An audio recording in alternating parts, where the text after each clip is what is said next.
Bonjour à tous, j'espère que vous allez bien. Aujourd'hui, troisième vidéo et dernière partie de ma série de vidéos sur les avantages des différents prêteurs, notamment prêteurs A, B et aujourd'hui, on va parler des prêteurs privés. C'est parti!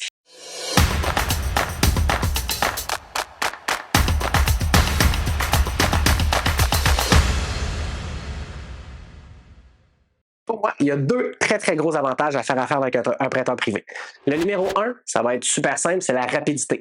Un dossier qui est beau, qui peut être soumis et approuvé en dedans d'une semaine et même des fois décaissé. Passer au notaire, on a des sous en dedans d'une semaine. Fait que le point numéro un, c'est super simple, c'est la rapidité. C'est normal quand on y pense, il n'y a pas tous les départements des banques, dépendamment de l'antifraude, la conformité, tout ça. Donc, vraiment, dans une semaine, d'habitude, un beau dossier de prêteur privé, c'est supposé être clean. Le point numéro 2, c'est la qualification. C'est pas compliqué. Le prêteur privé regarde uniquement le ratio prêt-valeur. Donc, souvent, ils vont être en deuxième rang. En arrière de la première hypothèque, ils vont calculer en pourcentage jusqu'à un maximum de 70, des fois 75 dépendamment du secteur, le prêt. Faut pas que ça dépasse ça. C'est le maximum qu'on est capable d'aller chercher. Mais en contrepartie, au niveau du crédit, ils ne regardent pas ça. Au niveau des ratios d'endettement, donc selon la qualification du revenu, il n'y a pas ça non plus. Donc, c'est sûr que le dossier, il faut qu'il fasse du sens. Donc, s'il y a quelqu'un qui gagne juste rien, ils ne sont pas capables de prêter son prêteur. Le prêteur ne le fera pas.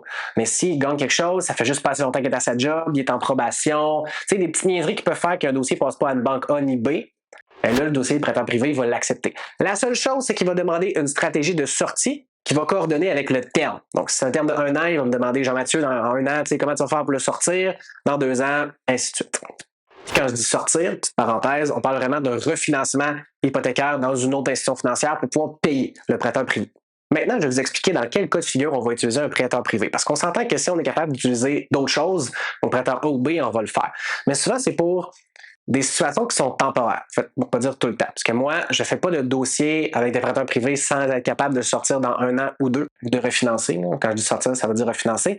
Donc, quand je dis des situations temporaires, c'est souvent, mettons, bureau de crédit qui est trop amoché. Donc, en refinançant les dettes, ce qu'on va être capable de faire, c'est d'améliorer le bureau de crédit. Donc, on monitore tout ça à travers le terme du prêt privé. Puis ensuite de ça, après 1 an ou 2 ans, dépendamment du bureau de crédit à quel point il était amoché, bien, on se dit, garde, normalement, on va être capable de refinancer dans 2 ans dans une banque B ou A si présentement, on fait le prêt privé pour clairer toutes tes dettes et ensuite de ça, on est bon au niveau du crédit. Donc, on ne se rendette pas, on ne manque pas de paiement. Fait que souvent, ça va être un cas de figure qui revient assez souvent. La raison pourquoi ce cas de figure-là peut fonctionner aussi bien aussi, c'est parce qu'un prêteur privé, un prêt privé n'apparaît pas sur le bureau de crédit. Fait que ça va être beaucoup. Deuxièmement, c'est souvent aussi quand on voit la qualification du revenu, comme j'ai dit, c'est un point positif parce qu'il ne le regarde pas. Tu sais, quelqu'un qui est travailleur autonome, qui ne se qualifie pas forcément, mais qui prévoit que sa business va take off, va s'envoler, va gagner plus de sous, va être plus rentable, on peut se permettre de payer un prêteur privé, après ça de se refinancer lorsque on a assez d'antécédents pour se refinancer dans le A ou dans le B. Tout simplement quelqu'un qui a un nouveau travail, qui est super bien payé, mais qui n'est pas capable d'avoir une lettre d'emploi sans probation, qui a besoin de son argent tout de suite.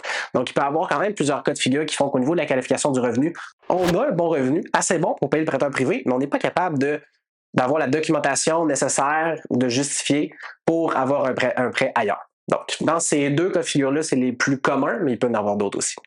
Bref, c'est tout pour moi aujourd'hui. En résumé, numéro 1, c'est les délais qui sont super courts si on prend un bon prêteur privé avec un bon courtier hypothécaire. Et numéro 2, c'est tout simplement la qualification du dossier en tant que tel qui est super simple. C'est tout pour moi aujourd'hui. J'espère que vous avez apprécié la vidéo. Si c'est le cas, lâchez un like et un commentaire. Ça me fait très plaisir. Et sur ce, je vous dis à la prochaine.